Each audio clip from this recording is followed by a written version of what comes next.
Hey everyone, hi, I'm Scott Heimler. I'm the founder of Contractpreneur.com. Today I'm going to talk to you about how some jobs just ain't worth it. Some of the jobs you get calls for can't hold their weight. It isn't big enough to justify a reasonable cost of doing business, your service call plus your labor costs. For example, you get a call from a little old lady in one of your favorite neighborhoods. Her problem is the toilet paper holder has come off the wall and she can't fix it. For anyone that can hold a screwdriver, this is a 10-minute job, so it's going to be hard to justify the money that you have to charge her for this. Or is it? You may feel guilty of the minimum price for such a small job, but you know that you have to charge it to make your business make sense. Here are some considerations and suggestions to knock this one out of the park.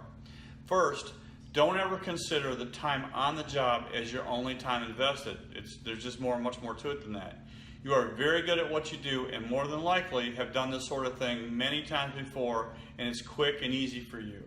You have time in your life invested in this repair so that it is easy and quick for you. So here's some more justification for that.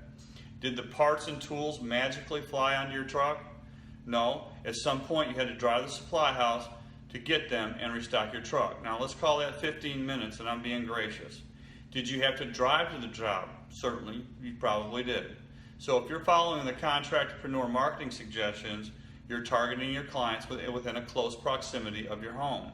So let's call that 15 minutes. And again, I'm being gracious about that time. The repair did take 10 minutes.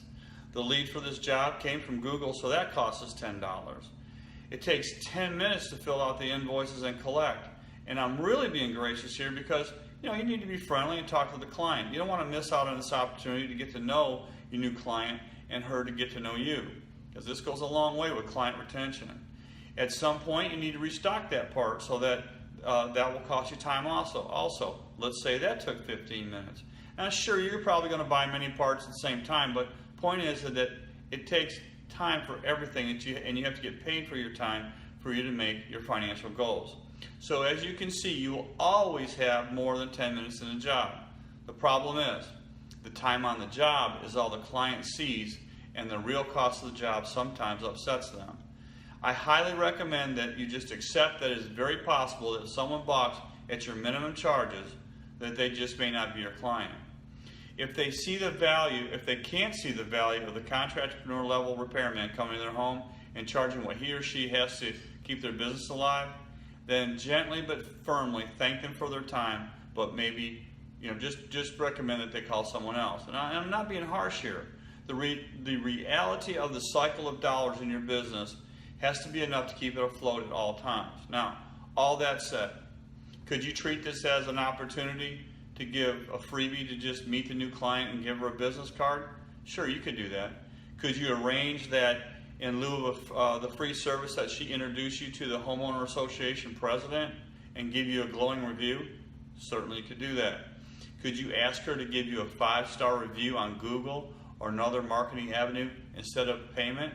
Sure could. Could you ask her to put a sign in your yard for a week? Certainly. There are several takeaways here. 99% of the time, never give your services away without something coming back to you for it. Please do some charity work, but be careful with that. Charity doesn't pay your mortgage.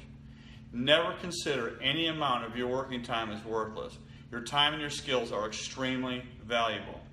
Okay, this is it for now, and I thank you for your time. I hope this has helped you. Please scroll down and leave me a message or a question. I'm always glad to help you any way I can. And I'll see you in the next video.